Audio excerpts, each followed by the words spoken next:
Welcome to the Terrible Podcast with your hosts from SteelersDepot.com, where you can find all your latest and greatest Steelers news. It's Dave Bryan and Alex Kozora, always lit, talking Steelers. And now, here's Dave and Alex.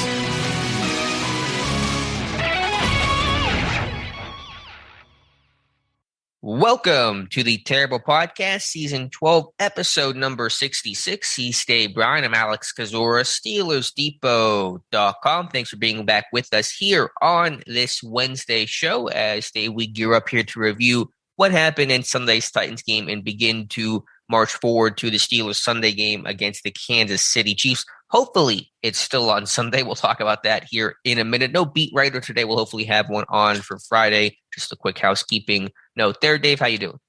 I'm doing good. Happy Wednesday to everybody. And here we are, Week 16, and the Steelers are still very much in the thick of things, not only in the AFC playoff picture, but the AFC North as well. So, a few things can happen, and they at least take care of business. I think in at least their last two games. Obviously, you were hoping for the Steelers to win out against the Chiefs and the Browns, and then the Ravens. But if they were to drop one, I would suggest maybe dropping one to the Chiefs and then winning out. And as long as the Bengals and the Ravens don't win more than one game each, and there's no ties involved there, they still have a very much a good path to win the AFC North. And I outlined that in a terrible take on Tuesday, if people care to listen to that. But, so far, so good. So what, right?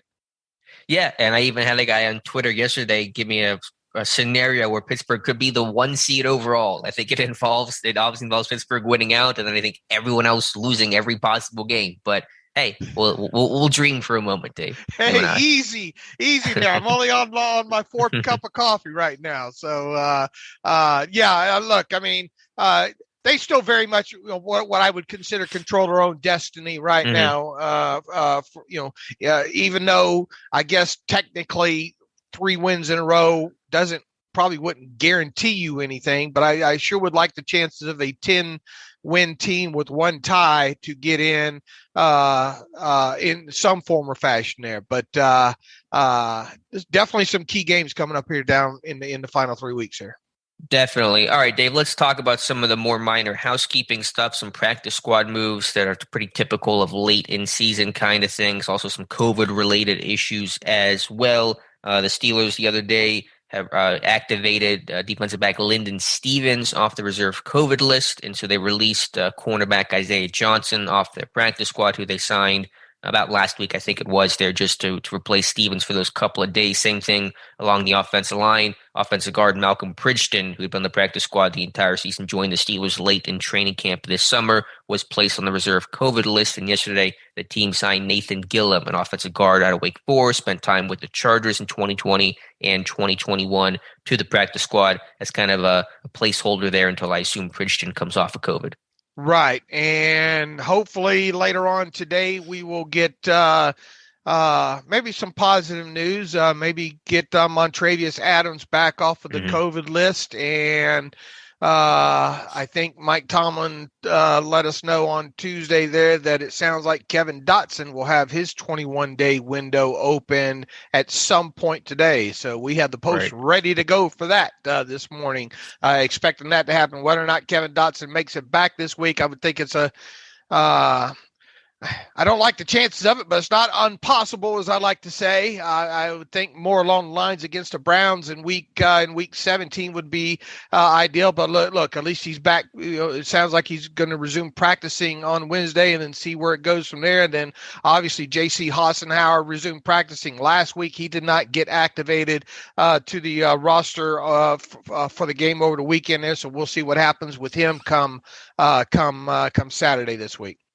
Absolutely. So fingers crossed for that, but trending in the right direction for Kevin Dotson, and they could use the extra offensive line help, no doubt. Before we get into the rest of the injuries here at Mike Tomlin's press conference Tuesday, report came out on Wednesday morning. Pretty interesting, pretty surprising. This is from ESPN's Adam Rittenberg. I'll read the tweet here. It says, quote, sources, Oregon is targeting Steelers offensive line coach Adrian Klemm for the same role under new coach Dan Lanning. The Steelers still have at least 3 games left, so no deal is set yet. And so, we don't know exactly how much interest there is from Clem's side, but considering this is the report and it seems fairly, strong in its wording from ESPN, that there would be some interest there from Klemm to go back to college. Klemm in his first year as a Steelers offensive line coach, its head offensive line coach this year. It's hired as the assistant back in 2019. So definitely an interesting and surprising piece of news there, Dave. Yeah, and I can feel people screaming at their podcast machines right now. Take him. Yeah, that has been the response I've gotten on Twitter as soon as I posted that story. No one's mad. Yeah, take my wife, please. That's way before your time. But interesting to see how that plays out. I don't know what his contract is. I would assume that he was just under a 2-year contract. I don't know. We'll have to see how this plays out. But interesting news to kind of wake up to on a Wednesday nonetheless. Yeah, Klemm, definitely had a good deal of pedigree at UCLA, although I think there were some scandal-type related issues that ended his time with the Bruins. But whenever he was a college coach there, he was kind of held in high regard. I didn't see any connection, though, between Lanning and Klemm. I was thinking maybe those guys had a history. They coached together at SMU or UCLA or some stop along the way. I couldn't identify that, so I wonder how Klemm's name came up. But he did coach in the college game for nearly a decade, 08 to 16, before coming to Pittsburgh in 2019. So we'll see what happens there. Obviously, Pittsburgh's O-line has struggled this season. I think it's hard to put that all on Klemm, considering all the newness and the rookies and the Castro situation. It was kind of a difficult hand to be dealt. Now, if Klemm's gone, will Pittsburgh continue to go the in-house approach with Chris Morgan, who was hired this year as the assistant O-line coach for Adrian Klemm? That would be a logical move, but I guess that is kind of a little bit a ways down the road. Yeah, and if you want to call this speculation Wednesday, the Denver Broncos going to be interesting to see what happens with their staff after this season. If Fangio is let go, what's going to happen to Mike Munchak over there, and could the Steelers potentially lure Mike Munchak back? So we're talking about things that happen. Here we are 3 games in the season, and Klemm's not even gone, and we're trying to people are already trying to replace him with and get Mike Munchak back in Pittsburgh. But I don't know, maybe that's just some Christmas speculation for everybody. You would think even if Fangio goes, whoever the new head coach of Denver would be, priority number one would be to keep a guy like Mike Munchak. I know there's usually staff turnover whenever new coaches get hired, but it'd be a bad first decision to let Munchak go if you're the hypothetical new coach of the Denver Broncos. Right, but some people have their guys, Sure. So Sure. There is that, and I mean, for the most part, you can make an argument too. What all has happened over there in Denver since Mike Munchak has been there, Well, I think Bowles has developed really well under Munchak. I'll give him just that for starters. Yeah, he might got overpaid a little bit though, but and I think he had a little bit of injury issues or whatnot. I don't remember for sure. I haven't been paying too close attention to Denver outside of when the Steelers played them, of course. But that's out there speculation. Right. Yeah. Long ways away, but we'll keep you posted. Just wanted to pass that note along because, that news could become relevant again once the Steelers season ends. Hopefully not for a little bit, but, we'll see what happens. All right, Dave, let's talk about Mike Tomlin and his Tuesday press conference. And as you mentioned, on the injury front, Kevin Dotson should be activated today to open up that window, 21-day window for him to resume practicing. Tomlin also noting that Pat Freiermuth is in the concussion protocol. Chris Wormley being evaluated with a groin injury suffered late in that win over Tennessee. So we'll kind of see where those guys stand, I guess, later throughout the week was kind of Tomlin's guide in terms of practice participation. Yeah, no word on. He didn't. I think, unless I missed it, he didn't say anything about Buddy Johnson, who showed up late on the injury report last week with a foot injury there. So no word on him. Obviously, nothing new on the Stephon Tuitt front to report. So looks like he's not coming back this season. And Who else was there that somebody said? Oh, Chukwuma Okorafor. People, a few people, and in fact, I think our own Josh Carney asked about Okorafor. Mike Tomlin did not mention him. So, what seemed to be maybe a shoulder issue potentially with Okorafor? Yeah, I think it was Josh that said there was a shoulder issue that he saw on tape early in that Titans game. I forgot to go back and check it myself. He obviously finished the game. No mention from Tomlin, so I assume Okorafor's okay. Yeah, the Wednesday injury report will probably be a little bit lengthy. I don't know, 6-7 guys probably. Obviously, Ben will be on there. Probably is not practicing. We'll see how they treat some of these vets. I think Mike Tomlin also said that probably not going to be as physical practice this week as maybe they've had recently. Right, and that's understandable after some physical practices. The past couple of weeks, Pat's coming on here late in the season, that kind of grind. I think it makes sense to ramp things down a notch. They sure could use Dotson back, but once again, I don't know how quickly that's going to happen. And interesting to see if indeed you would think that this would be a good week to get Hassenauer rolling again. If more than anything else, to get him in uniform to be your backup center. Yeah. But could he start though? If Dotson isn't activated, absolutely he could. Absolutely, yeah. Hassenauer could. I mean, LeGlue has been. Well, all of them. Mm-hmm. It's not pretty. It's not pretty on that tape. I will rank it this way: the tackles are the best right now for the Steelers. The guards next, and then the center. Now to the levels of greatness of those three position groups, yeah, I'm not going to go there because there's issues all along the line. But it would make sense if you did not get Dotson back this week, but you did get Hassenauer back, to put Hassenauer at left guard, I think. Yeah, LeGlue, he tries a lot. He's a really good effort player. I'll give him that in terms of actual production. I mean, none of these guys have been great. I think LeGlue's been not terrible, but not even average, I would say. Yeah, I think I pointed out the other day he was okay. I tried to focus a little bit on him, went back through the tape and all, and like the rest of them, man, it's a mess along there, and he's part of it as well too. But the interior, those three interior positions right now is where they are really suffering, and I think obviously the back end of the show we'll have a few emails, and I think there might be one in there about someone saying, well, at this point, would you even consider, with Hassenauer coming back, of letting him maybe start at center to close out this season? I mean, you could make a good argument of what do you have to lose in that, but in the same breath, what does that say about a guy like Kendrick Green, who, once again, I mean, he's all on the ground way too much. But I mean, I'm getting the cart. We'll talk about the film here in a little bit here. But the key thing to watch, I guess, as we get into Saturday, is what's going to happen with Hassenauer. And I wouldn't expect Dotson to get activated, but stranger things have happened. If he's ready, he's ready.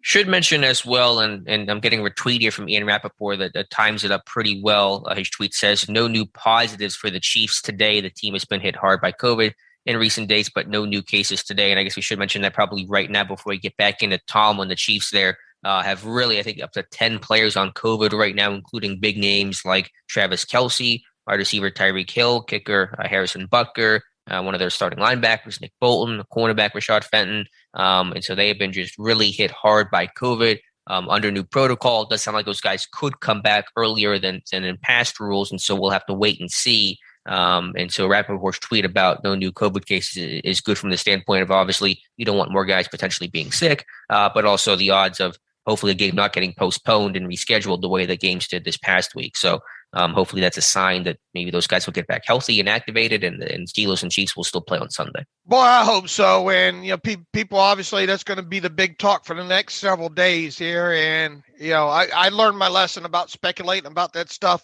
last year against the Ravens there around Thanksgiving. Think, no, they're not going to move this game. And then they move it. Oh, they're not going to move it again. They moved it again. So, and then obviously we've seen what happened in the NFL this past week, where all those games got moved around. So, I'm not very good at speculating at that. I have determined that, so I'm going to refuse to speculate that and just say that we'll keep our fingers crossed that the game is not moved. But in the same breath, I will say that I will not be surprised if it is moved. Yeah, but I really do not want to play Tuesday night football. I guess the only upside would be the game after that is a Monday night game against Cleveland, so it wouldn't be as tight of a turnaround if there was a postponement or rescheduling. But let's hope it does not get to that point. Right. I mean, look, you're already looking ahead and saying we get the extra day here, and boy, sure could use it. And all that the Steelers went through last year with the why us? It would surely be the feeling there, but. Let's not talk it into existence.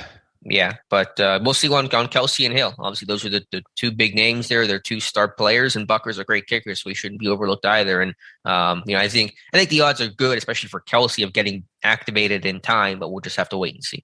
All right. Back to Mike Tomlin. What did he have to say during his Tuesday presser, Dave, that stuck out to you? Oh, wow. I think one of the big things that he highlighted was talking about Patrick Mahomes, and it's Captain Obvious thing. He can hurt you with his arm and with his legs. He dropped a nugget in there about Patrick Mahomes and the sacks that he's taken, and how really only one of them was kind of pressure related, if you will. Another thing that stuck out is talking about Chris Jones and how really since the addition of Melvin Ingram to that team has allowed Jones to play more inside as opposed to outside, and inside is exactly where Chris Jones belongs. It's where he's the most disruptive at. Another thing, obviously, talking about Ingram, he dropped the old we want volunteers, not hostages. Talking about the reason why they traded him, how the more intangible aspects of it, of team developing. And look, the guy didn't want to be here. We had to find basically the best deal out there to move him. It didn't, even though we probably. And I'm paraphrasing. I'm trying to work the Tomlin translator here. Basically that we weighed our options here, and the only thing we could get was a 6th round conditional pick, and it did not matter that he was going to a team that we're going to face later in the year. That we didn't want him here because he didn't want to be here. Yeah, I would define Tomlin's Tuesday yesterday as a to be honest Tuesday. He used that phrase about 1 million times in his answers, and he did say, in speaking about Ingram, saying, quote, "But also to be quite honest with you and blunt, Melvin no longer wanted to be here, and for us, we prefer volunteers as opposed to hostages, and we believe that's a formula that really allows us to come together in ways that you can't measure." And so that's, I think, the first time that Tomlin officially acknowledged that Ingram did not want to be a Pittsburgh Steeler anymore in those, as Tomlin said, blunt terms. And so you understand why he got dealt, but it does kind of suck to face him. And certainly Ingram has had a positive impact. And there's been some pushback that, look at the box score, look at his stats, only 1 sack, a couple of tackles. But the people who really watch the tape and see his impact know his play has been very good, just as it was in Pittsburgh, and the impact of that allowing Chris Jones to play more interior as opposed to edge has been even a bigger impact for that Chiefs defense. Right. He has been a pressure king, King Melvin for sure. But it hasn't paid off in the actual statistical department with him. He's been from what I've gone back and watched of the Chiefs so far. He's been kind of he hasn't been the run stop guy that at least he kind of been labeled, or at least Mike Tomlin labeled him. And look, we've seen how good he can be against the run. I don't know if he's just kind of trying to jump some gaps at times. It's getting him in trouble and not holding up that edge at times. But this is still a very potent player, a guy that the Steelers have to worry about on Sunday. The funny thing is, though, you go back and you look at the amount of snaps per game that Melvin has played with the Chiefs versus what he played with the Steelers early in the season. He actually is averaging a couple fewer snaps in Kansas City than he was in those first 6 games or so with the Steelers there. Now I guess you could say that he had to get his feet wet there in Kansas City, learn what was going on. And I think they were trying to cycle through some personnel issues on top of it. But and the injuries in Pittsburgh, because whenever everyone got healthy in that Seattle game, Ingram played like 20 snaps. And so I think that's the number you have to look at, that Ingram was looking at whenever he decided he went out of Pittsburgh. Right, but since he's been traded, the team's lost some snaps from Watt and Highsmith too that he would have had. Right. Well, he couldn't predict that. He had to assume those guys were going to be healthy, and I think he is actually officially starting games for the Chiefs now, which he was not doing in Pittsburgh. Right. So I understand that, but yeah, Ingram's going to be a good player and is helping that team out, and that's no surprise because he was a good player in Pittsburgh and helped the Steelers out in several ways that went beyond the box score. Mike Tomlin talked and asked about Presley Harvin and if the team would be committed to Harvin going forward, given his rookie struggles and coming off a particularly poor performance Sunday against the Titans. And Tomlin, with a full confidence in him, he said, quote, "He and we will smile in the face of adversity and we'll send them back out there. We're going into game 14 or so. This guy hadn't played 14 games at Georgia Tech, so he's facing the challenges that most rookies face that are significant contributors wire to wire like he is. There's going to be some ups and downs during the course of journey, more downs than ups for Harvin so far this season, but the team is going to stick with PH3. Yeah, that's not surprising, and bless his heart. We touched on this just a little bit in the show the other day, and word obviously circulating, and obviously the I think PH3 even posted something on Instagram of how the Steelers help accommodate his family and his sick dad this past week, and it's got to obviously be weighing heavy on him, and trying to be a NFL punter at the same time. So just keep your fingers crossed he can pull through this, and obviously we'll pray for his father as well too. But the big thing here with him is getting a level of consistency with him, because it's either 65, 45, or 25, it feels like, with him. So there were times, he has been able to pin people back at times before. It's just sometimes when you really need that key punt out of your own end is when he's kind of muffing those, or, shanking them or just mishitting them one. Yeah, and the other element to consider is him as a holder, which I think he's done a good job. And do you want to change holders as well this late in the season with the way Boz is kicking? That's a risk in itself. And so I'm not expecting a change to be made at punter, although, Harvin's future and what happens next season, I think, goes into question more than I thought it would. Right. He's been fine holding. And boy, Boz is having a great season. So, you kind of want to, don't want to mess with that mechanism right now for sure. But the punting is a concern. But it sounds like they're going to ride with him for the rest of the season and get him a full season underneath his belt. Then, there's nothing against bringing in maybe a guy to kind of push him next year during camp and all. And, we'll obviously see how that plays out. But for right now, he's not going anywhere. Right.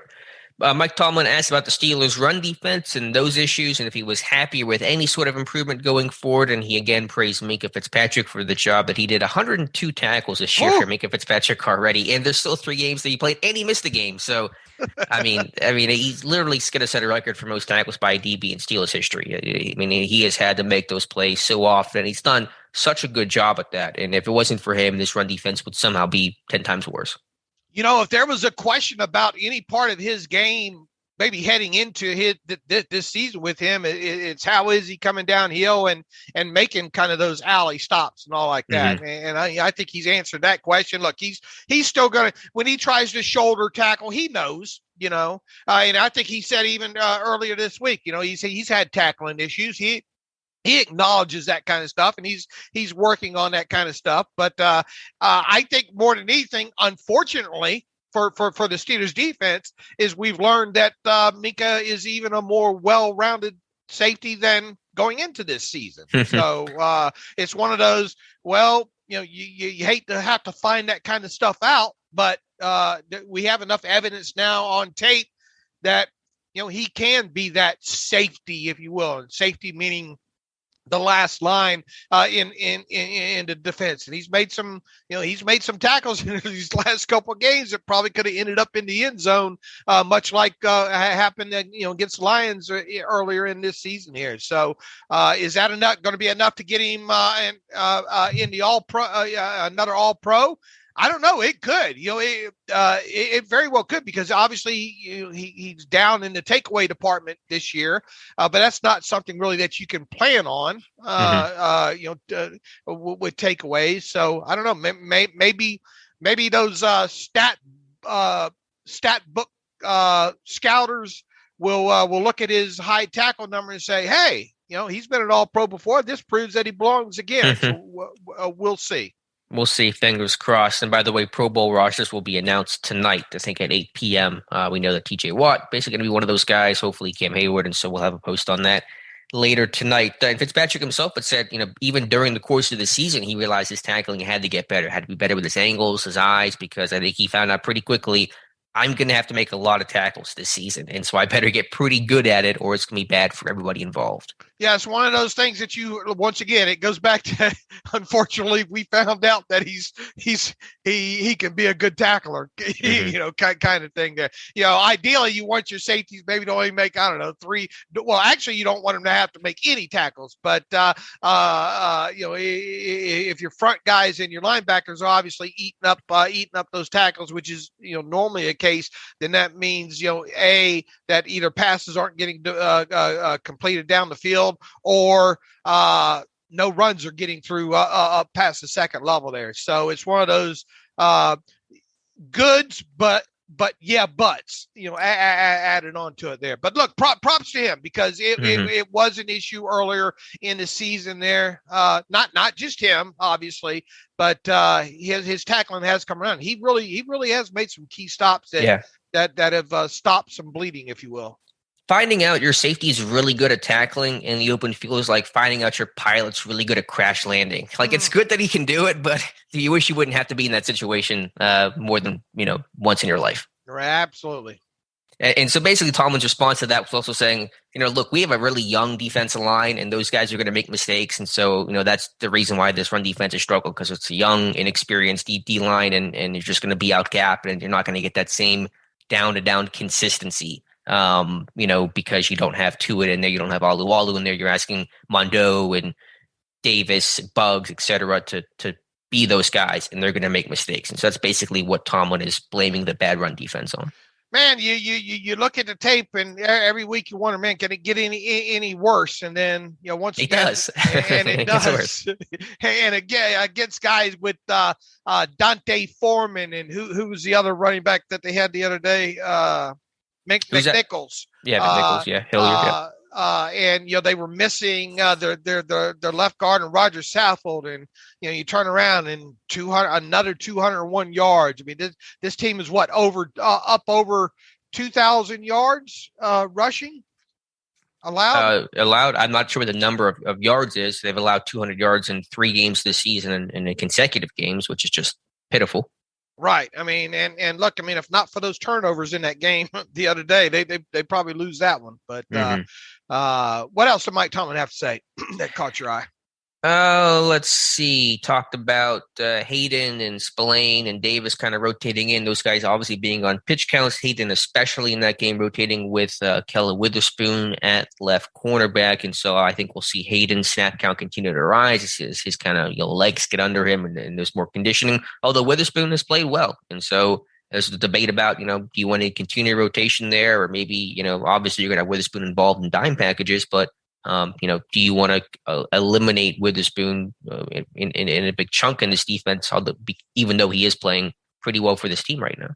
Look, if Joe Hayden's healthy and can take the full complement of snaps, I'm putting him out there. But can he run with the speed of these Chiefs receivers specifically? Can he run with Hill if he plays with Hardman? I mean, there's a lot of speed, and Hayden is not going to be able to match that. Well, who can run with Hill? I think, but Witherspoon has a better chance to run with those receivers than Hayden will. I'm playing devil's advocate here, but that might be a point to consider. Yeah. Here's the way I took his answer is we're going to be mighty careful with Joe Hayden moving on through these next couple of weeks here. And the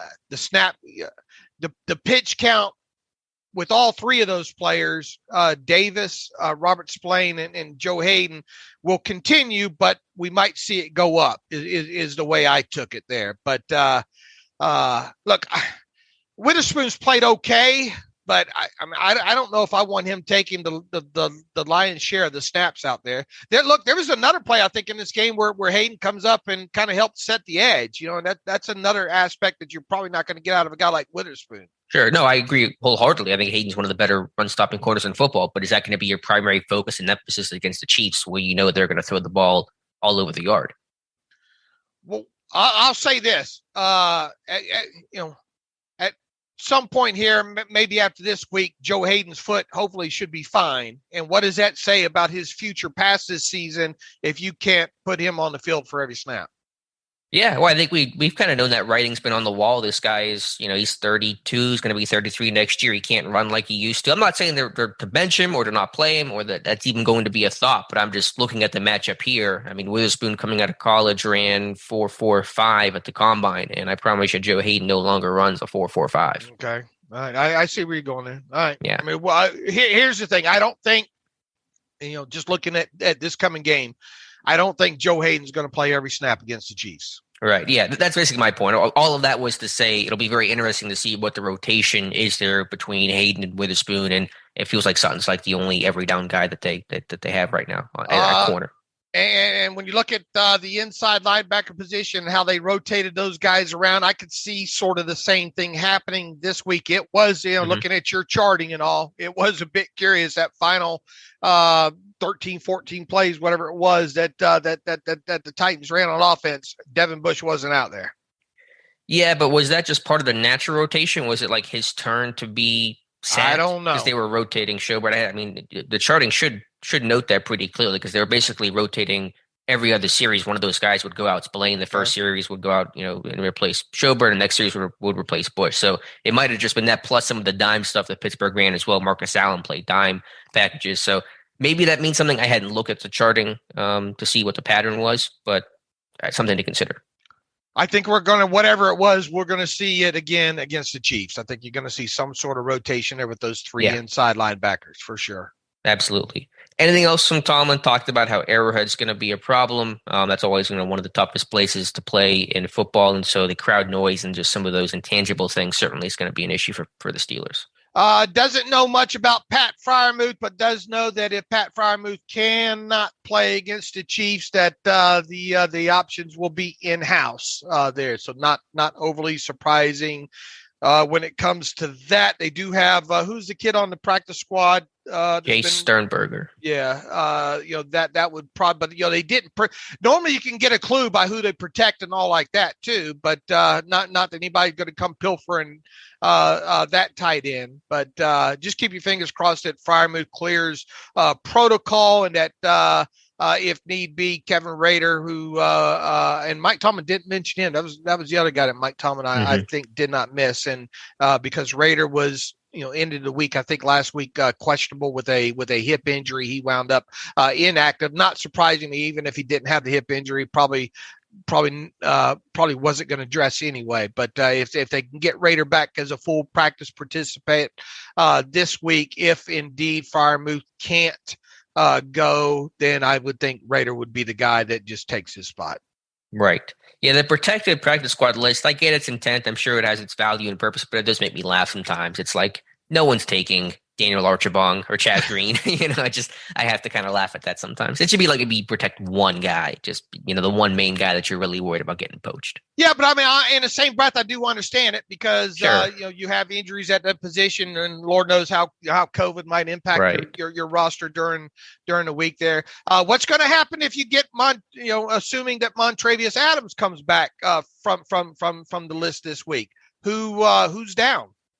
Bugs again? Yeah, probably. I mean, Bugs was already down. So who's the extra odd man out there? Has to be Mondo, right?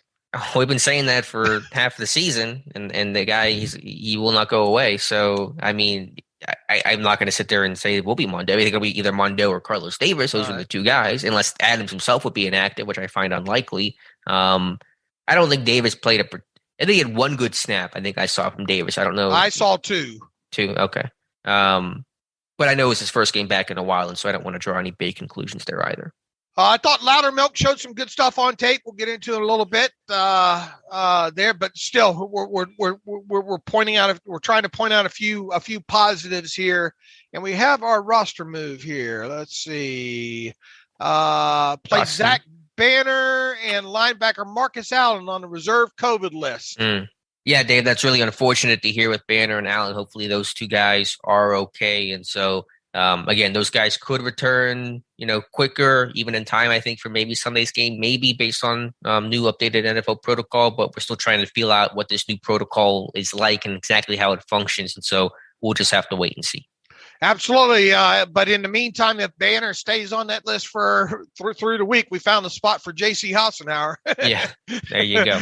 trying to find a positive there. And as far as Marcus Allen goes, I guess if Buddy Johnson can work, then he would be the one that would get the helmet in that situation there. But they obviously, if both those guys remain on the COVID list, you would get you would have up to 2 elevations if you need them there. So I don't know, maybe you get John Simon helping out on some special teams and logging a few outside linebacker spots. And I know he's outside and Marcus Allen's inside, but just something to think about as we get closer to Saturday.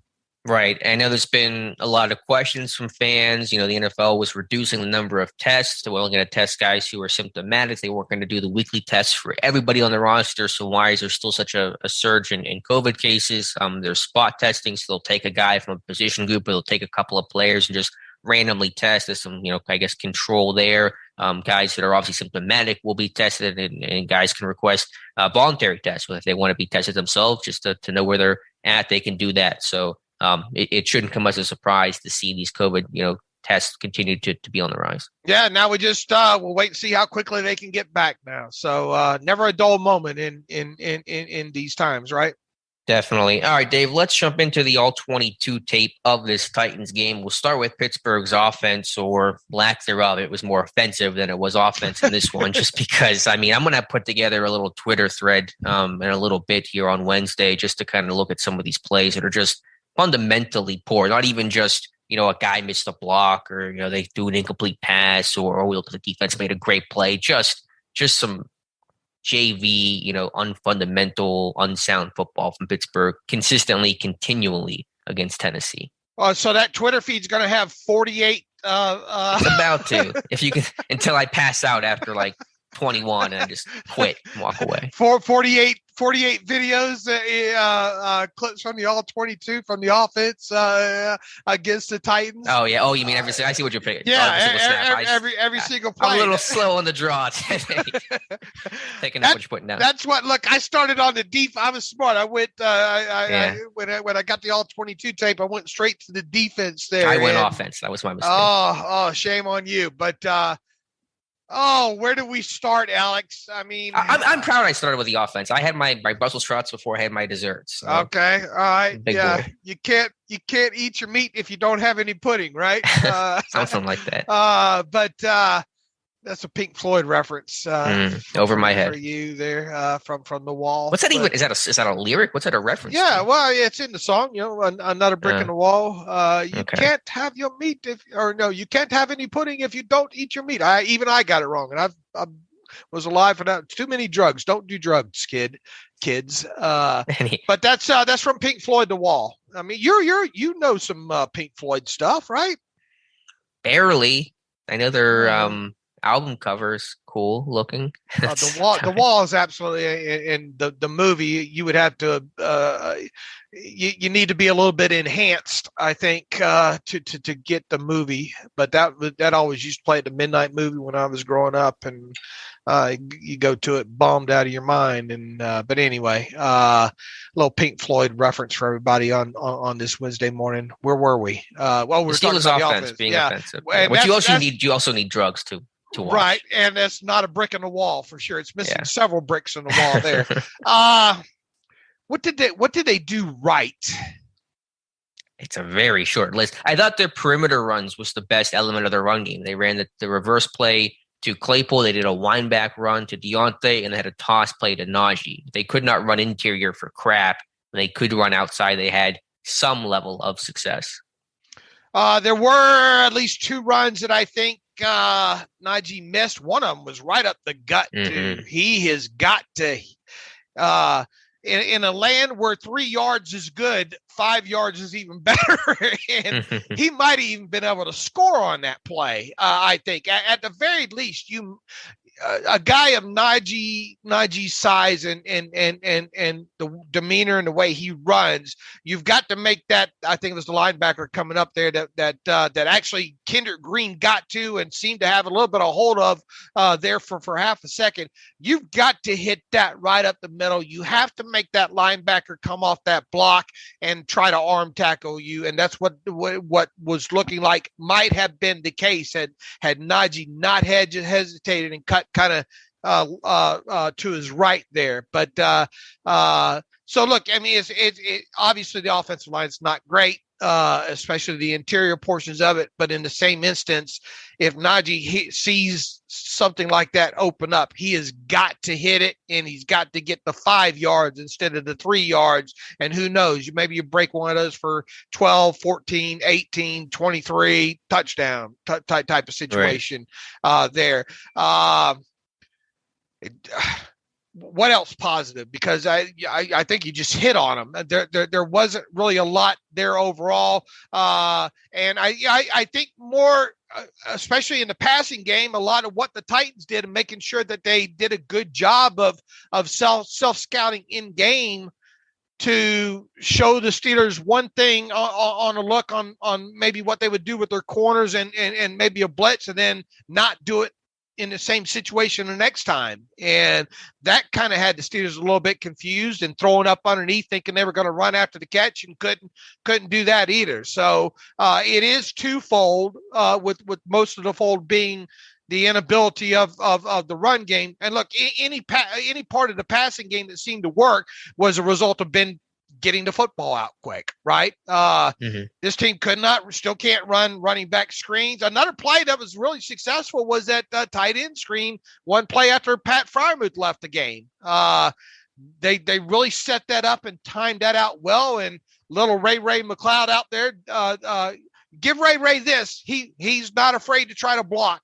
And in fact, the very next play after that, I think, was the run on the perimeter there, and he's out doing work on a DB on that play as well too. But this line just cannot run block, inside zone, duo, anything. They're falling up all over each other. Kendrick Green just ended up on the ground way too much. It's a mess. Yeah, it is. I'm going to have a video later today or tomorrow that just shows one play. They were trying to run a gap play. Trey Turner pulling around, and it's just a mosh pit of bodies in the middle. It's even hard to identify like who's doing what on that play. And he gets held up a little bit because the body's getting pushed back, and he can't get to the edge. And yeah, just really bad. I will say, I thought in pass pro, as you said, the tackles held up. Especially, Moore had a tough assignment against Harold Landry, and I think Moore's been playing better football lately. The Vikings game, the Ravens game, this game against Tennessee. In pass pro, I think he's done a better job than where he was at, which is expected with rookie progression throughout your season.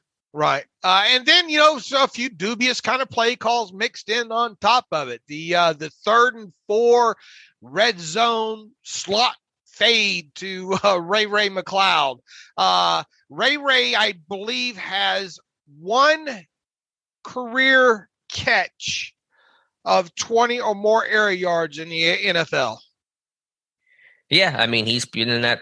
Well, he doesn't have a lot of catches in the NFL in general, I guess, and they all do kind of the short slaughter stuff.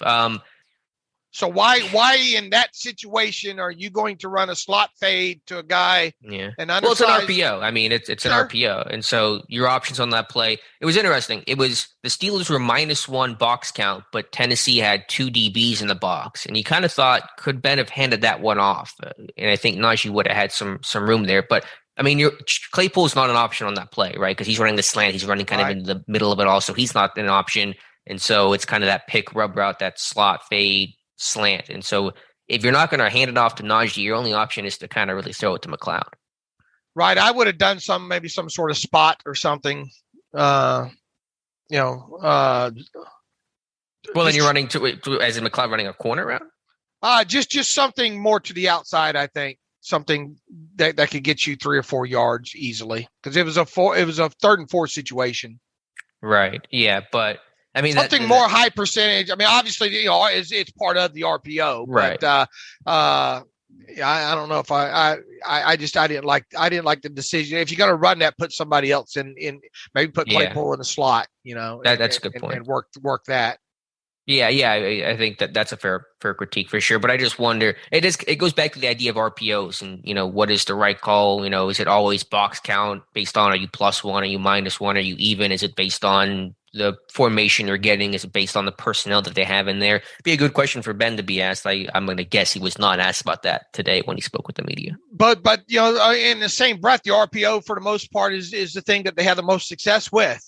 Right. They can't really do anything else. Ben doesn't have a lot of time really to do anything else, and you obviously don't want them to be in third and long type situations where they're it's just.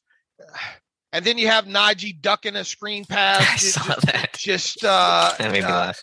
And then the other failed screen too. If you slow that down on the end zone look and then matched up with the TV tape after there, Ben says something to Najee after that. I think Ben wanted Najee to get his head around quicker on that. Not that it would have still come because the pass was a little bit behind, but maybe if Najee gets his head around quicker, maybe he's able to adjust to the football a little bit better. But it seemed like Ben had something to say to Najee after that one. The other one, I don't know why. Once again, it probably wasn't going to get completed, but the screen pass was Najee was ducking it as if it was going to somebody else there. You give Claypool a chance to make a few plays in this game. The one down the sideline, the defensive back, and this was early in the game. The first third down. Right. The defensive back made a good play on helping getting that thing out, but that's what you drafted Claypool to win, those 50-50 type balls, and he didn't in that situation. The wide receiver screen the other way, Ben was all of us at that point. Yeah. And there were blockers in front. Like that could have been a big play. Everybody got out there. It was like 4 blockers on 3 defenders, and so that one really hurt. Right. And then obviously I think the other, what did he have? 3 targets. The other one was in the end zone, I think. Didn't that draw the penalty? Wasn't that a penalty play? I can't remember that third one. I think the other one was over there to the left side in the end zone to Freiermuth. I think there was a penalty on that play, but I think, was it pass interference on that play? I'm trying to remember. Yeah, that was whenever he went up with his left hand got hooked. He went up with his right hand in the end zone. Yeah, you're right. Good call. Right. So to credit him, at least he drew a penalty. We talked a couple of shows ago about how a huge difference in hidden yardage this year when it comes to Chase Claypool was not drawing pass interference penalties, and he's drawn a couple of them now, and obviously I think the one against Minnesota, he caught that ball. But Deontay continues to be really the bright spot. There is some instances in kind of some mesh type, underneath dig crossing type stuff where you wish he'd just catch it and turn it upfield instead of trying to run to the edge and run around people there. So another instance that'll probably show up, or I've got it set to clip out of the all 22. They try to run some mesh with Deontay and McLeod out of slot, and within the first 5 yards, McLeod gets thrown out of the club right onto the ground. Yeah, I did see that. And Deontay has to kind of jump out of the way. Yeah, jump out of his way while trying to catch a pass over the middle there. It's just a lot of discombobulation there on offense overall. Yeah, I'm just trying to read some of my notes here. One just says mess with an exclamation point. I'm not even sure what play that is. I think that was the chest pass that Ben on that snap where the snap count was wrong. Half the guys didn't fire off the line, and that's just the worst looking play you ever did see. Yeah, and poor Pat Freiermuth shows up on the highlight there because I think it was Simmons comes through and Freiermuth doesn't know if the play is running or not running. It kind of feels Jeffrey like Simmons knew the play was running. Oh, yeah, real quick that play was alive. Yeah, out of the club went Pat Freiermuth on that one there. Just some other stuff there. I posted one last night. I entitled the tweet, "This makes baby Jesus sad." Simmons that's the Christmas spirit. Simmons just swims right over the top of Kendrick Green, and Kendrick Green on one knee, and I think LeGlue blew his block there at the same time, and Najee's just gets the ball right there in the backfield. That was out of pistol though, so there's that. Yeah, there is that. My favorite part about the chest pass is that Canada had the gall to call that later in the game. He's like, let's try it again, boys. Let's run it back. And they actually did run it. And I think it was slightly more successful, but that was a very low bar to clear. Yeah, so I just have mess. I have run bunched up mess. I have just one that's just worst RPO. I think that was the sack that Ben took on that RPO that no one got open and he just got crunched. So they just came right up on the middle, split the two linemen, LeGlue and Green on that one. I think right. That's the one I'm remembering there. I'm getting mighty tired of seeing Kendrick Green clap his hands together in disgust. He's getting good at it after a play. You know what? They're on one of those plays, and I think it was the one that Ben wanted the roughing penalty on. I think our own Tom Meade pointed this out. I saw this and was going to post it, but I wasn't sure. But later, like an hour later, Tom Meade posted it on Twitter, and that really kind of confirms, I think, on that play. I'm not so sure if Kendrick Green might have needed to be tested for something there. I think he was a little bit woozy there when he got up from that. Yeah, he took a step wrong and lost his balance as he got back up. Yeah, twice linebacker Zach Cunningham bodied Green and put him on the ground on that play. And there was another play. I don't think he went on the ground, but he got blown back. And so Cunningham's a bigger, more physical guy, but still when those guys are blowing you up, that's a really bad sign for Green, who is supposed to be a strong guy. Right. And I've seen some quotes from Ben this morning. Obviously, I haven't seen the whole thing yet, but I think Ben spends a lot of his time kind of defending Green, specifically his snaps. I don't know if he was asked too much about the blocking and all like that, but I think we won a couple of games with maybe not seeing Kendrick Green on the ground as much. But now it's the type thing that he's done it so much now you can't. And yes, I know there are other people on the ground throughout games and yada, yada, but man, it sure draws to your attention now. It's easy to spot Kendrick Green on the ground. And he is, this is a guy that squatted 600-700 pounds or something. Wasn't that the thing coming out of Illinois with him and how strong he was and all. So,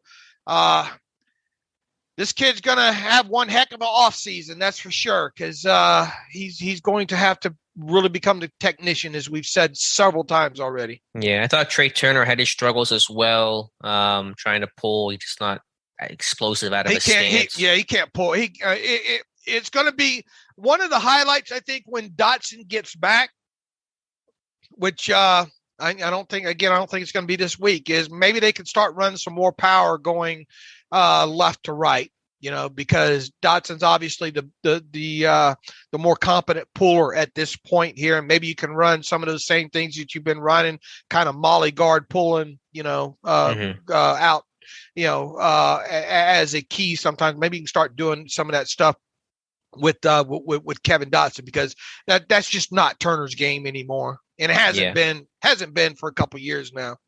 And I think in pass pro, he drops his eyes too much and he can get swam over pretty easily and consistently. I think that happened once or twice in this game. So I don't want to, again, as you said, the interior is really rough. The tackles are okay, serviceable, I suppose. Maybe they look better because of how bad the interior has been, but this interior offensive line has really had its warts, especially with the injuries and them working on their fifth string left guard, and Green struggles continue, and Turner, just being inadequate. I have this circled in my notes. What did you think about the play?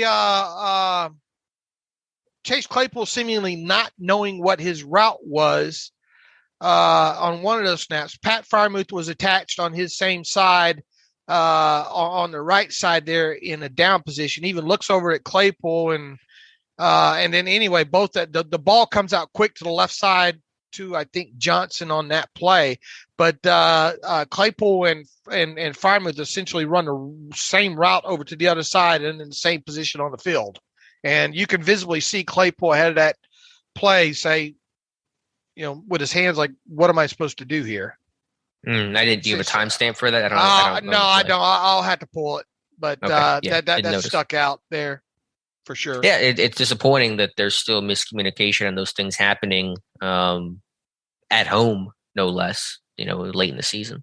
Not going to get any better at Arrowhead Stadium with communication, and that place is going to be extremely loud. Yeah, it's, again, one of the toughest places to play. We saw it, the crowd noise, the impact it had against Minnesota, and that cannot happen again. I thought Mike Tomlin's overall comment about you can't start slow against the Chiefs and expect to win. I think it's a very obvious point, but a very salient point. And Pittsburgh, unfortunately, has been the king of starting slow, and that cannot happen in the first half Sunday. I want to try to go back, and because people are going to say, man, all you guys do is complain and all like that about, offense specifically. Well, look, we ain't even got to the defense yet.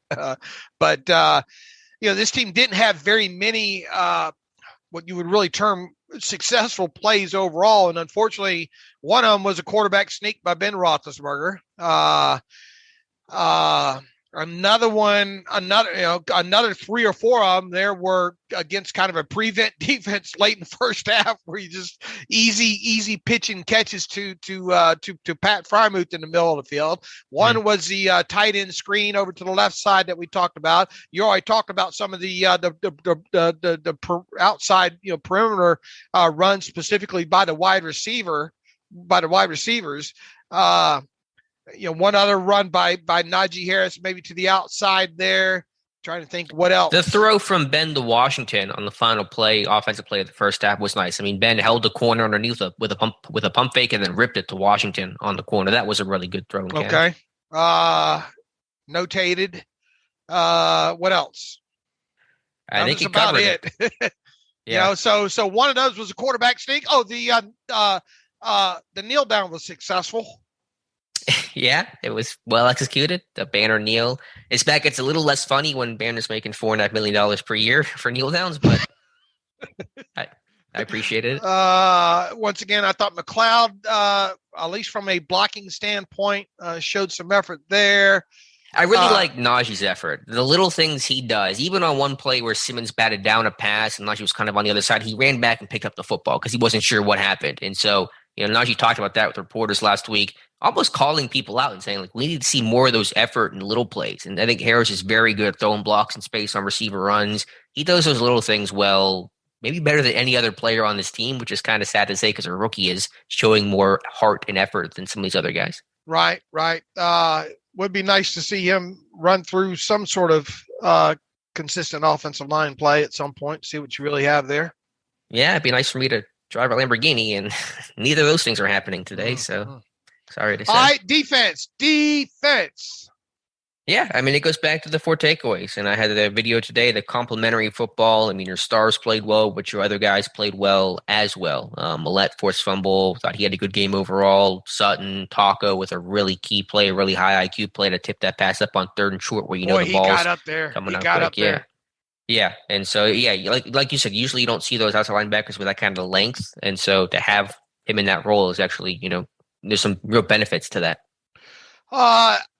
One of the key takeaways, as you just highlighted and did in your video as well, too, I think it goes back to 3 of these 4 turnovers were forced turnovers. All right. They weren't just quarterbacks making bad decisions or kind of flukish kind of turnovers.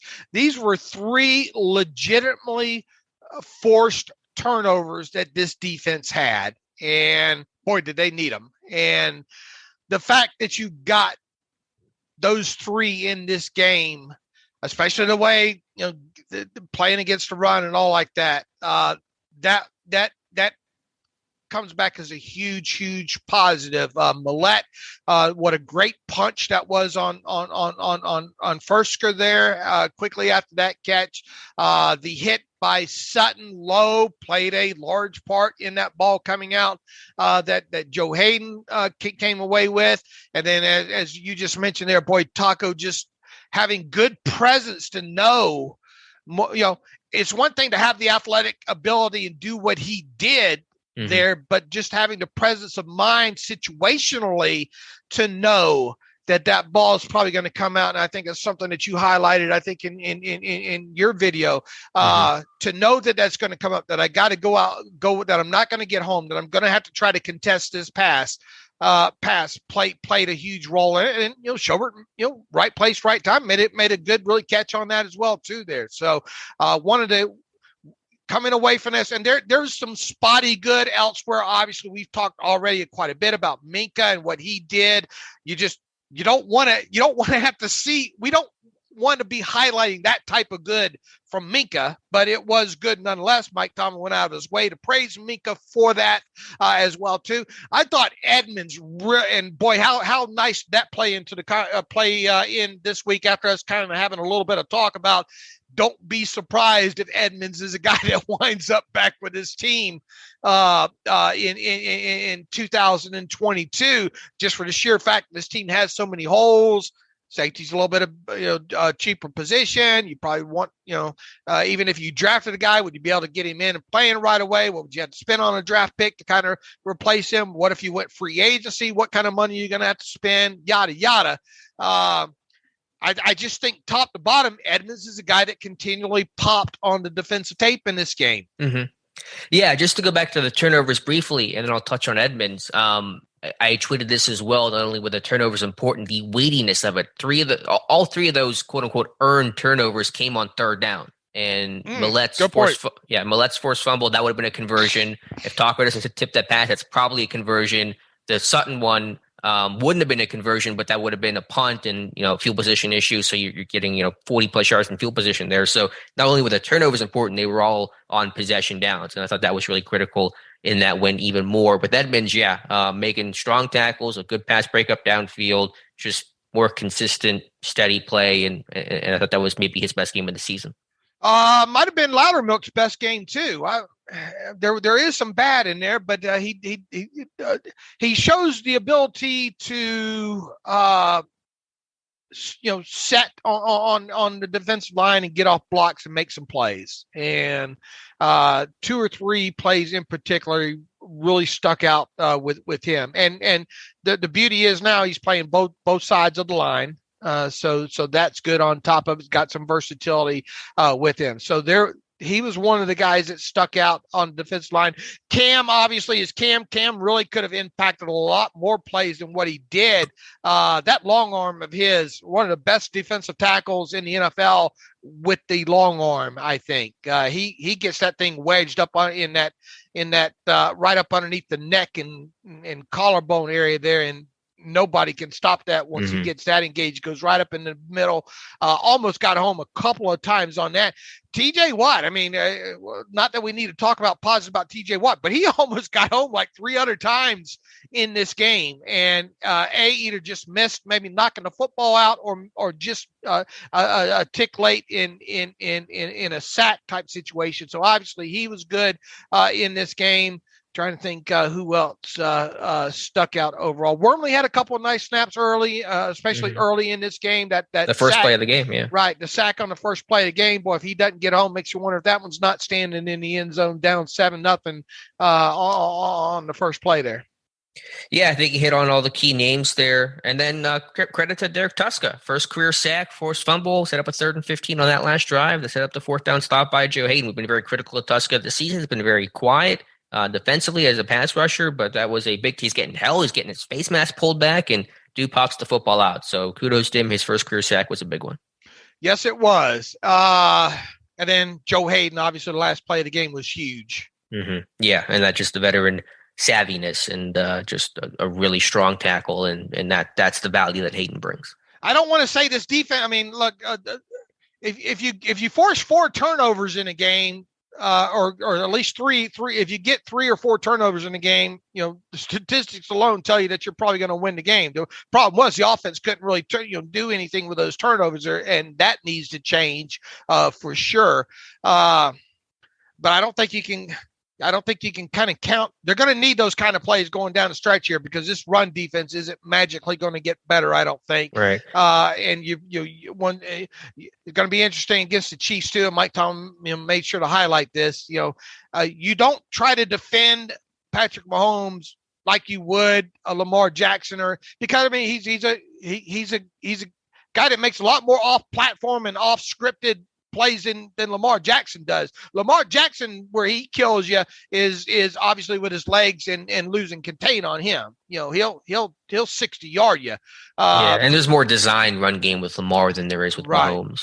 Right. Mahomes is just a guy that just can extend a play, period, and either run and get you 12 yards on a scramble or wait for Tyreek Hill or Kelsey to get open and make an off script play like that. Yeah, to me, Mahomes, I mean, obviously this is a generalization, but Mahomes is scrambling to throw and Lamar's scrambling to run more often than not, where Mahomes is going to run around and then fire at 60 yards. Lamar's going to run around and then get 20 yards because he's breaking 3 ankles out there. That's just, again, generalization, but that's kind of the way I break those two guys up. Yeah, and you cannot defend those guys. Look, you got to be smart when you rush Mahomes, and I think you just got to try to constrict the pocket on him as best as possible, get him to hold on to the football, and then try to get him that way.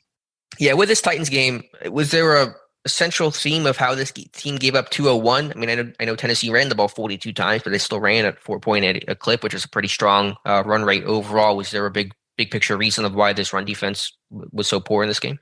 Just not getting off blocks, period. And then those guys get into the second level. And once again, they only had one. Didn't they only have one explosive run in this game, Foreman there? But there was a lot of 8, 9, 10, 11 runs. Yeah. Do you know what their success rate was? Tennessee's run success rate was? I was afraid to look. It's got to be incredibly high because you're right. They didn't bust off that big 60-yard run. The longest run was 20 yards, but I mean, it had to been 2/3 of the time. I mean, even throwing out the Tannehill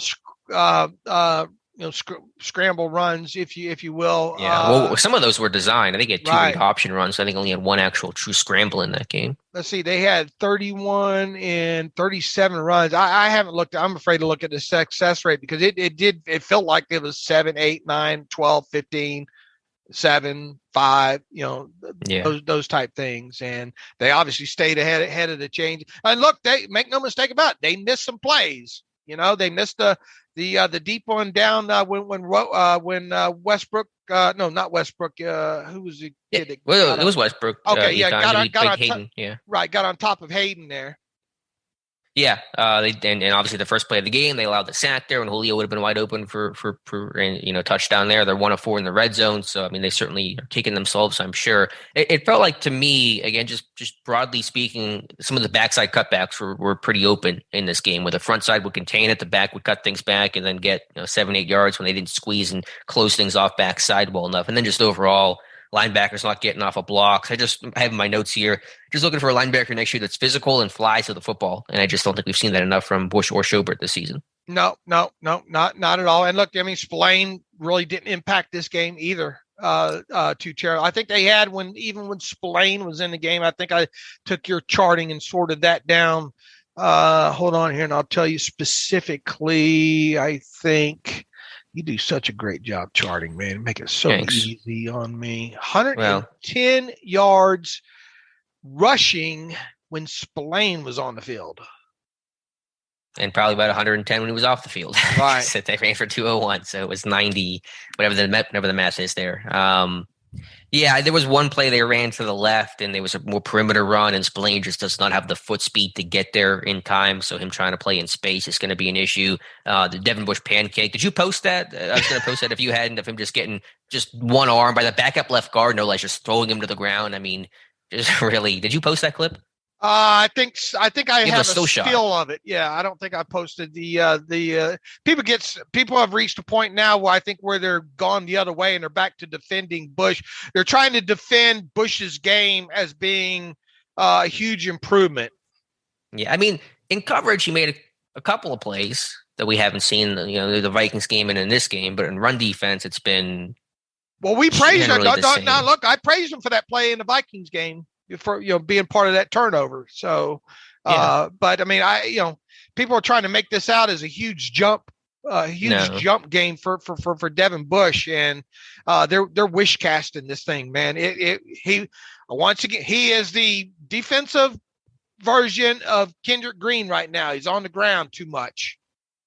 Yeah, and when you're getting thrown to the ground by one arm by the backup left guard, it's a bad look. And when he is shooting these gaps, he's not getting there. He ends up in a chase, situation. Yeah, I mean, sometimes that means the back just is bouncing. Sure, and, sure. I'm just saying, on times that he is. Now, I forgot to praise him.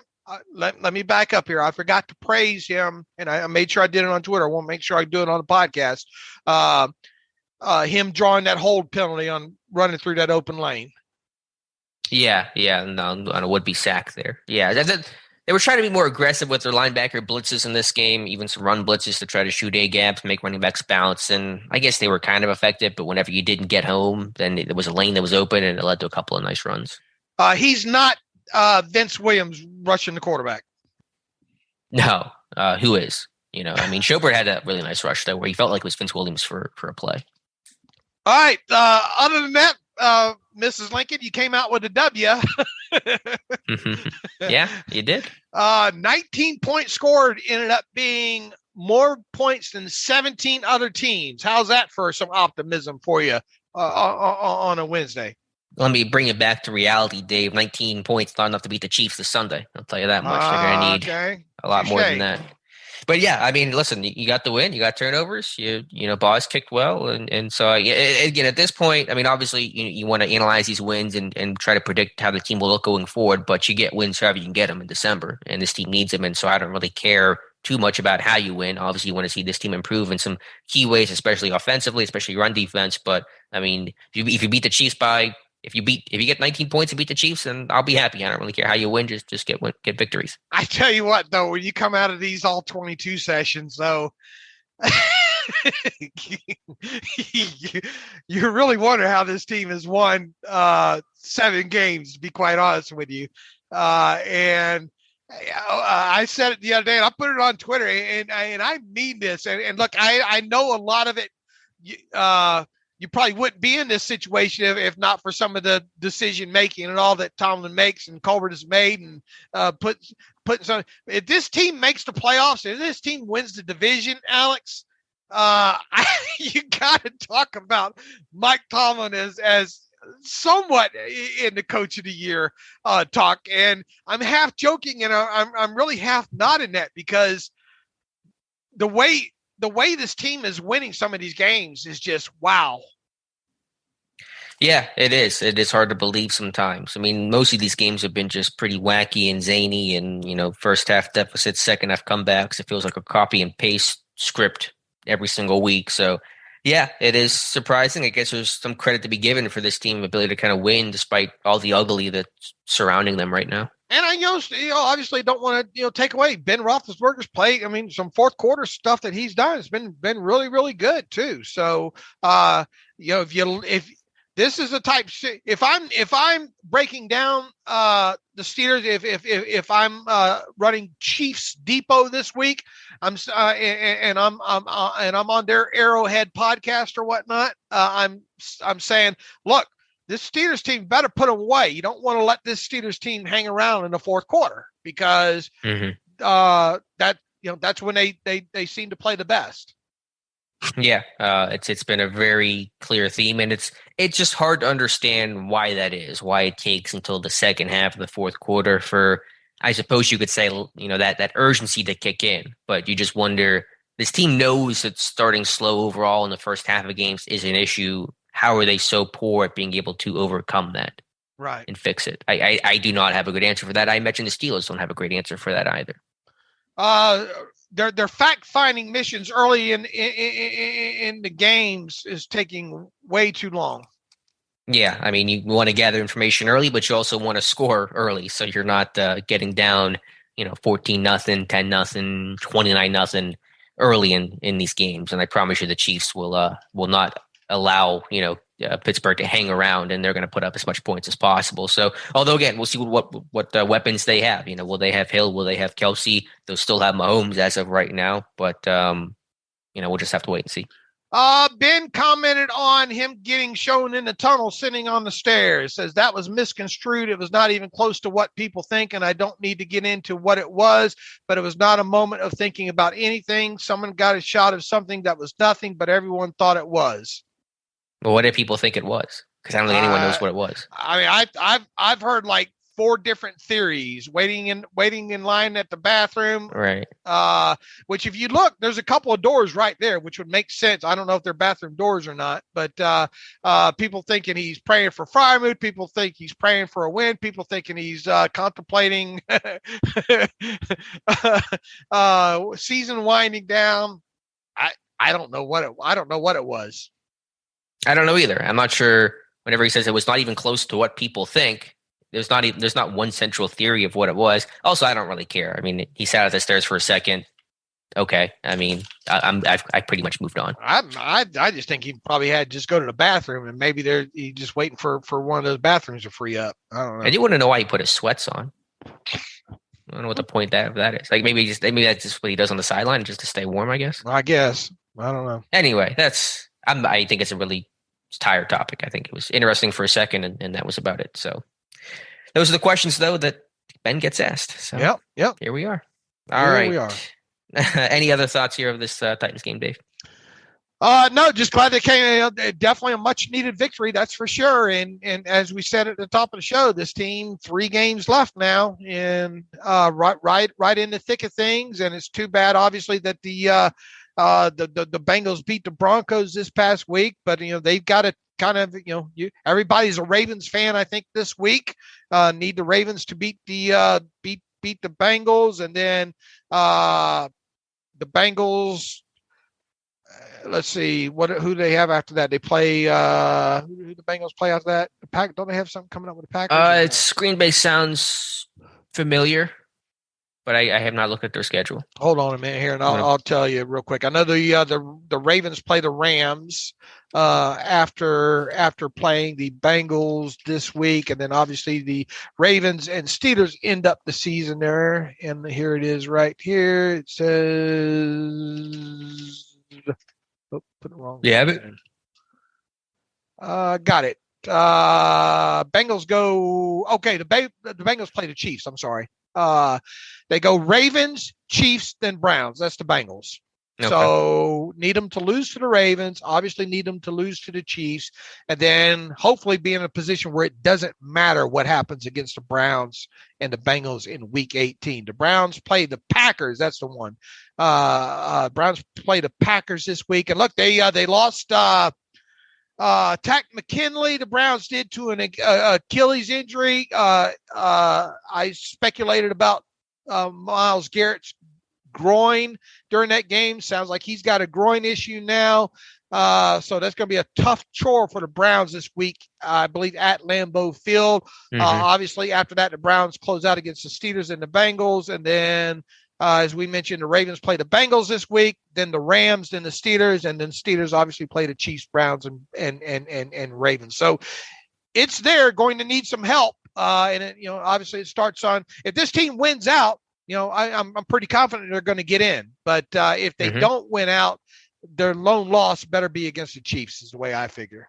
Yeah, and if they win out, I mean, they probably win the North, right? Not just get in the playoffs. They probably win the division, correct? Well, let's see, because that would put the Brown. Well, I mean, let's see, 10. Yeah, well, they would have a better record than the Ravens. For sure, because the best the Ravens can do is two more wins, and then the Steelers would have the one more tie that would break that with them to give them that. The Bengals, if the Bengals win out, they win the division.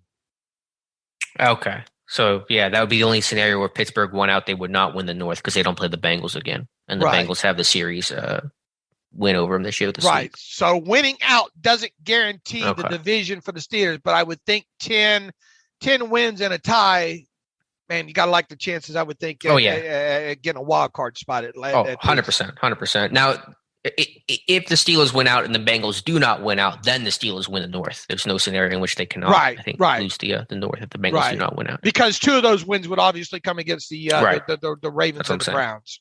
Yeah. So we'll see. But even 9 wins, I think at least will get you in the wild card spot. I don't think it'll win you the North. I think it could. I mean, it could. If you lose to the Chiefs and then beat the Ravens and the Browns, if you lose to the Ravens or Browns, especially if you lose to the Ravens, then you probably don't win the North. But I think at least 9 wins get you something, get you in the playoff race to some degree. Look, here's the way I boil it down. You got to beat the Ravens and the Browns in the final 2 games of the season. Absolutely. And then if the Ravens beat the Bengals this coming week, then do the Bengals match up against the Chiefs? Yeah, I mean, the Chiefs would be the favorites. Right. So, and if they lost to the Chiefs, here's the thing: Bengals can only win 1 more game at most.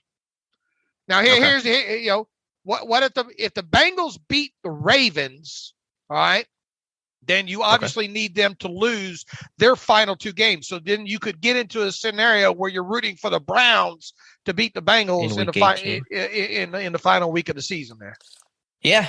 But it all starts with Pittsburgh taking care of business. And if they get a win this week, it really opens up more doors for them. But doing that obviously will be, a tall task. Right. All right, Dave, let's get to some reader emails and close out today's show. Let us do it. Bryce writes in, let's see.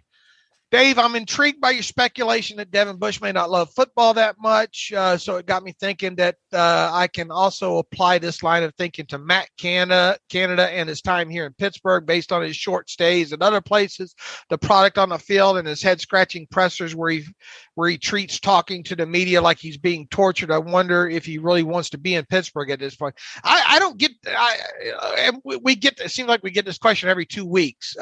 Is Matt Canada maybe thinking about something else? Look, now's the time to be free to be considered for a head coaching job, which I don't really think Matt Canada would be. Maybe a lower level program or something like that, college program. But other than making a lateral move back as an OC to the college ranks, I just Canada's one of those different animals that just has no time for media. I don't think he's ever kind of looked forward to that from past press conferences I've seen. I don't get the feeling that Matt Canada doesn't like his job.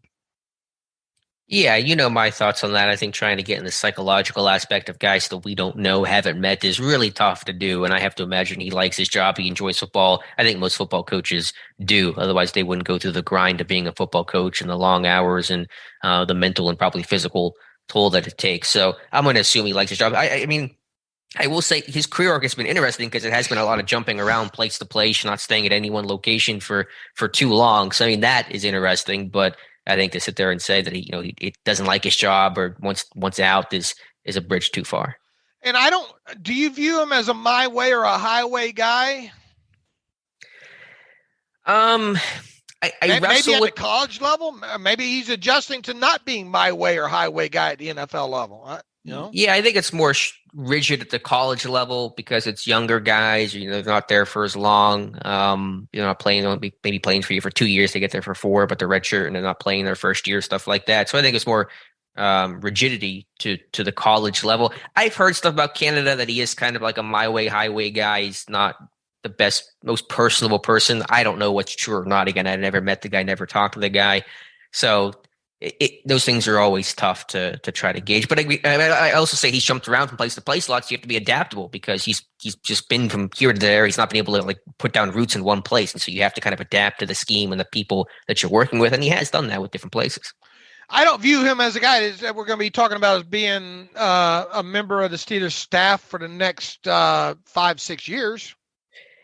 Yeah, probably not. If you want, in terms of a head coaching job, there aren't many college jobs left. Although he could take my alma mater, Clarion University, just had a head coaching opening. They just canned their coach because Clarion went 0-11 this year, I think. So if he wants to become a Golden Eagle, jobs there for the taking.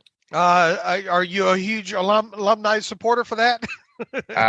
When they're not 0-11, hopefully. I mean, they just got boat raced this year. They had like an entire freshman defense. They allowed literally like 40 points a game. I mean, it's just an abysmal season for Part two, I find the idea you guys have talked about concerning Tomlin maybe doing too much interesting as well. Steelers are one of the bottom teams in paying assistant coaches and have smaller staff. How do we know that? How do we know that? How do people say that? How do we know what the assistant? I don't know what they make.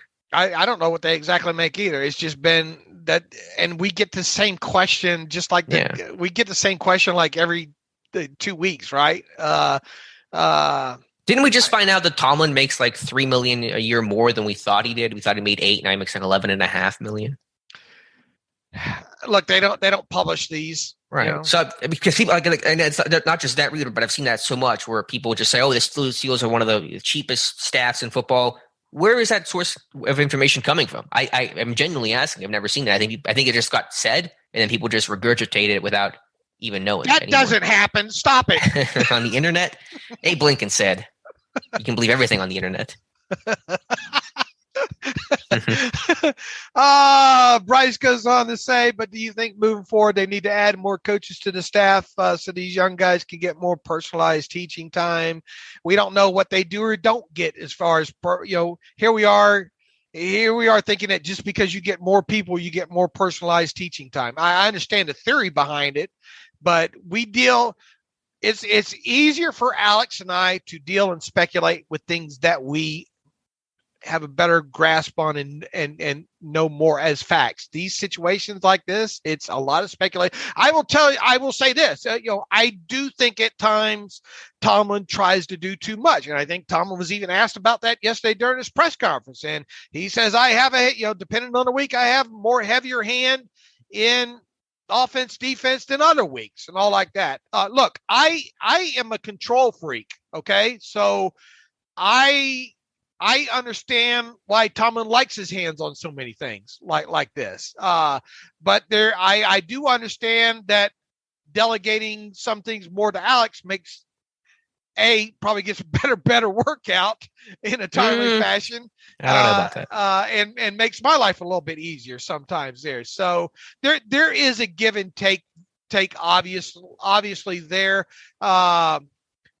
There are times where I have thought to myself that maybe Tomlin's trying to do too much.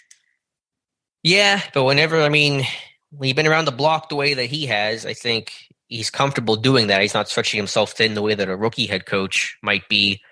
I mean, I will say I think the Steelers coaching staff is one of the smaller in football. You can, quantitatively come up with that answer. But does that mean they're underpaid or underdeveloped? I mean, special teams coach, Danny Smith's literally is one of the few coaches that coaches everything. Usually there's assistants and there's guys that kind of help. And it's just Danny Smith basically. So I don't know. But in terms of the payment of it, I'm not trying to pick on the reader, but I think we just assume a lot of things and don't know the answers, concretely.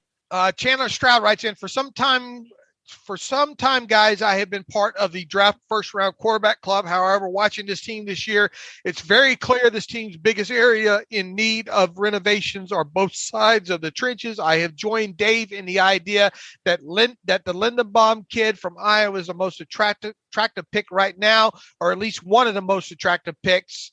So that being said, I'd like to know your guys' take on this. In theory's sake, let's say next year's team with an improved offensive line, this running game jumps to the middle of the pack in league-wide rankings, assuming the defense is early 2021 Steelers defense, parentheses, pretty good, not good, or great. Would you guys rather have the Ben 2021 offense or a Mason-led 2022 offense with a middle-of-the-pack running game? Again, I know this is all smoke and mirrors right now, but just curious on your thoughts. Once again, guys, thanks for the best content out there.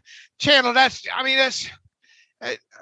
I don't even want to touch any of that, to be honest with you. I mean, do we want a 2021 offense led by Ben, or we don't even know what a Mason-led 2022 offense with a middle-of-the-pack running game would technically look like? You say that the offensive line gets addressed and jumps to the middle of the pack, yet the defense, look, I understand. Speculating is what we do. It's hopefully why a lot of people tune in, kind of speculating about what the team will do.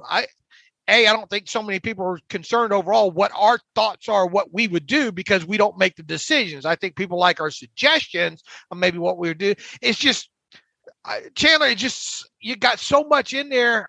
It's hard to touch. Yeah, I get the question. He's trying to say, would you rather have worse quarterback play and a better O-line and better run game, or vice versa? You're still going to need a quarterback at some point. Look, they need a better running game. Yes, they need a better offensive line, because running game a better running game will take pressure off of any quarterback, whether it be a rookie quarterback or a veteran quarterback. All that matters. So yes, the running game absolutely has to get better, be better. But if you're still not able to throw the football down the field and get chunk plays, something this team struggles to do, and then what's it going to matter? And as far as the defense goes, man, the defense has got more than just getting Tyson Alualu back and maybe Stephon Tuitt back. That will definitely help. But this team's going to have other holes during the offseason that needs to be addressed to even get the defense back to first game of the season 2021 Steelers defense. Right. So we get a lot of these emails wanting us to paint some sort of picture already for 2022. And man, it's so hard to do more than any other year right now, because you don't know the quarterback situation. There's so many holes on both sides of teams. You get Tuitt. What's going to happen with him? You got a lot of free agents. You got holes all over the place. Yeah, to try to answer that question, Ben this year, Mason next year, what the reader asked, there's got to be a door number 3. Neither of those options are attractive or good enough, and so you have to try it. And it's hard to do, obviously, but neither of those options to me are a winning formula. Let me see if I can find one more. Jeff Berg writes in, we're not in last place in the division. He says, if you were the coach of the Pittsburgh Steelers, would you put in Hassenauer if he was healthy and pull Green? I know these are hypotheticals. Just wondering if you think Hassenauer, who is an actual center, would be an upgrade at this time. Thanks and Merry Christmas, Jeff Berg. Jeff, I will tell you this. If Dotson was coming back, look, if Dotson's not back this week, I want Hassenauer, I think, at left guard instead of LeGlue. I think, Alex, you would agree with that. I don't feel maybe quite as strongly about it, but yeah, let me just say I would agree. I would, if I was the coach of the Steelers, if I was getting back Dotson this week at left guard, I would consider putting Hassenauer in at center for a game. Yeah, I would too. I'm not exactly sure that it's going to put Hassenauer in the Pro Bowl, but my concern is Chris Jones will destroy them all. It doesn't matter. Like Chris Jones is just going to eat them all alive, whether it's Hassenauer or Green or LeGlue. But would you consider putting Hassenauer in there for Green if you had Dotson back this week? Yeah, would I consider it? But the question is, would I actually do it? I mean, I can consider all those things all I want, but would I actually do it? I mean, it's you couldn't be mad at the team if they did it. You would 100% understand that. My concern would be if I feel like Green's going to have the same environment issues he had in Minnesota, where the snap of the football is going to be a problem, then I think you have to put Hassenauer in, just because you can't doom yourself before the snap even happens if there's going to be like crowd noise environment, and Arrowhead's a heck of a place to play. So if you feel that worried about it from that aspect, then you'll make a change. If you felt okay about it from an operation standpoint, then you probably keep Green. I would consider it. I'll leave it at that, Jeff. I would highly consider it. But do I think it's going to happen? No. And I think you agree. Agreed. One last one here from Gary Veneer writes in, learned a laundry tip from a parish priest who safety pinned his socks and never had an unmatched pair after that. Works perfectly, although occasionally the pin gets tangled in the fabric of the sock. I'm still trying to track down your tweets. What is your Twitter handle? I'm at Steelers Depot, Gary. I think this goes back to my my socks rant, my colored socks rant. Look, Gary, I have a fear that pin would get loose and one of them socks would get away and get mixed in with a sock he has no business getting mixed in with there. I'm a weird animal, Gary, and Alex, I think, can attest to that. And thanks, but no thanks for the safety pin sock angle. Interesting idea, though, but that was from a couple weeks ago. We talked about that. Yeah, I wonder if Gary's running way behind here. Gary, they beat the Titans.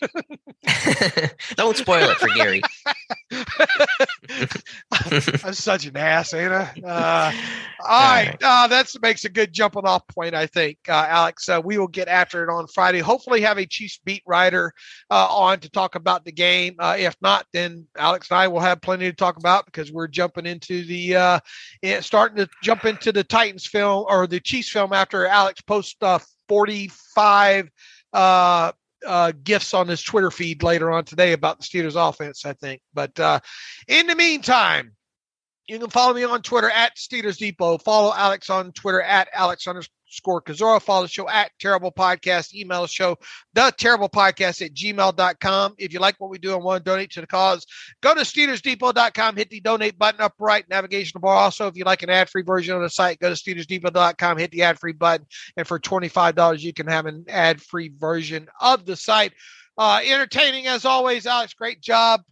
We will get back after it again on Friday. So as always, thanks for listening to the Terrible Podcast with Dave and Alex.